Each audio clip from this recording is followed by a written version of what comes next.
എന്തൊക്കെയുണ്ട് വിശേഷം? എല്ലാവർക്കും സുഖം തന്നെയല്ലേ? യൂട്യൂബിൽ അങ്ങനെ ചോദിക്കാൻ എനിക്ക് ഫ്രണ്ട്സ് ഒന്നും ഇല്ലെങ്കിലും ഞാൻ ചോദിക്കൂട്ടോ. ശരിക്കും പറഞ്ഞാല് ഇന്ന് രാവിലെ എണീറ്റ് പണിയൊക്കെ പകുതി കഴിഞ്ഞപ്പോഴാണ് വ്ളോഗ് എടുക്കാൻ ഓർമ്മ വന്നത്. പിന്നെ നേരെ ക്യാമറ അങ്ങ് ഓണാക്കി. അത്ര തന്നെ. സാധാരണ ഞായറാഴ്ച എന്ന് പറഞ്ഞാൽ എല്ലാവർക്കും നല്ലോണം റെസ്റ്റ് എടുക്കാനുള്ള ദിവസമായിരിക്കും. പക്ഷെ നമ്മളെ പോലെ ഒരു ചെറിയ ഹോം ബിസിനസ് ഒക്കെ കൊണ്ടെടുക്കുന്നവർക്ക് അങ്ങനെയല്ലല്ലോ. ഇന്ന് വലിയ ഹെവി വർക്ക് ഒന്നും ഇല്ലെങ്കിലും വളരെ സിമ്പിൾ ആയിട്ടുള്ള കുറച്ച് ഓർഡേഴ്സ് ചെയ്യാനുണ്ട്, കുറച്ച് പാക്കിങ്ങും പിന്നെ റൂമൊക്കെ ഒന്ന് ക്ലീൻ ചെയ്യാനുണ്ട്. അപ്പോൾ ഇന്നത്തെ എന്റെ ഒരു സൺഡേ മൂഡ് എങ്ങനെയാണെന്ന് നിങ്ങൾക്ക് കാണിച്ചു തരാം. പുറത്തുനിന്ന് കാണുന്നവർക്ക് തോന്നും ഈ സ്മോൾ ബിസിനസ് എന്നൊക്കെ പറഞ്ഞാൽ സാധനം ഉണ്ടാക്കുക കൊടുക്കുക ഇത്രയല്ലേ ഉള്ളൂ എന്ന്. പക്ഷെ അതല്ല കേട്ടോ സത്യം. പ്രൊഡക്റ്റ് ഉണ്ടാക്കുന്നതിനേക്കാൾ പാടാണ് അത് നല്ല രീതിയിൽ ഫോട്ടോ എടുക്കുക, ഇൻസ്റ്റഗ്രാമിൽ റീൽ ഇടുക, കസ്റ്റമേഴ്സിന് റീപ്ലൈ കൊടുക്കുക, പാക്കിങ് ചെയ്യുക, മെറ്റീരിയൽസ് തീരുന്നത് വാങ്ങി വെക്കുക, അങ്ങനെ ഒരുപാട് കാര്യങ്ങൾ നമ്മൾ തന്നെ ഒറ്റയ്ക്ക് ചെയ്യണം. ഇന്ന് ഫോട്ടോസ് ഒക്കെ എടുത്തു തരാൻ എന്റെ അനിയത്തിയും കൂടി കൂട്ടുണ്ടായിരുന്നു കേട്ടോ. ഉള്ളതുകൊണ്ട് തന്നെ പെട്ടെന്ന് എടുത്തു കഴിഞ്ഞു എന്ന് വിചാരിക്കുന്നു. പണിയൊക്കെ കഴിഞ്ഞപ്പോ റൂം ആകെ വെസ്റ്റായി കിടക്കായിരുന്നു. അപ്പൊ അതൊക്കെ ഒന്ന് തുടച്ച് ക്ലീൻ ചെയ്ത് വൃത്തിയാക്കി. എല്ലാവരുടെയും ഒരു ആഗ്രഹമായിരിക്കും അല്ലെ, സ്വന്തമായിട്ട് റൂം,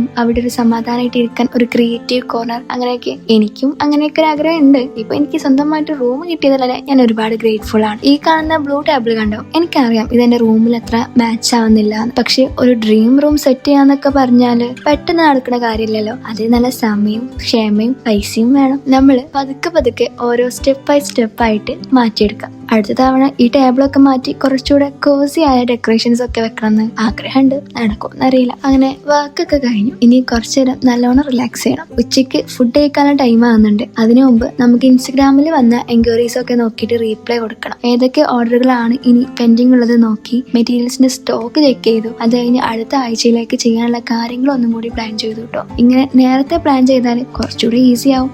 പിന്നെ എനിക്ക് ഇങ്ങനെയൊക്കെ മെസ്സേജ് വരാറുണ്ട്, എങ്ങനെയാ ഓർഡേഴ്സ് കിട്ടുക, എങ്ങനെയാ കൊറിയർ ചെയ്യല്, അങ്ങനെയൊക്കെ ചോദിച്ചിട്ട്. അപ്പോൾ അതിനെക്കുറിച്ചൊക്കെ ഡീറ്റെയിൽ ആയിട്ട് വീഡിയോ വേണമെന്നുണ്ടെങ്കിൽ കമന്റ് ചെയ്താൽ മതി കേട്ടോ. ഇന്നത്തെ എൻ്റെ ഈ ഒരു സിമ്പിൾ സൺഡേ ബ്ലോഗ് ഇവിടെ തീരുകയാണ്. നിങ്ങൾ ഈ വീഡിയോ ഇഷ്ടമായിട്ടുണ്ടെങ്കിൽ മറക്കാതെ ഒന്ന് ലൈക്ക് ചെയ്യണേ, സപ്പോർട്ട് ചെയ്യണേ. താല്പര്യം ഉണ്ടെങ്കിൽ ചാനൽ ഒന്ന് സബ്സ്ക്രൈബ് ചെയ്തോളൂ. അടുത്ത ഒരു നല്ല വീഡിയോ ആയിട്ട് വീഡിയോ കാണാം. Tata, bye bye.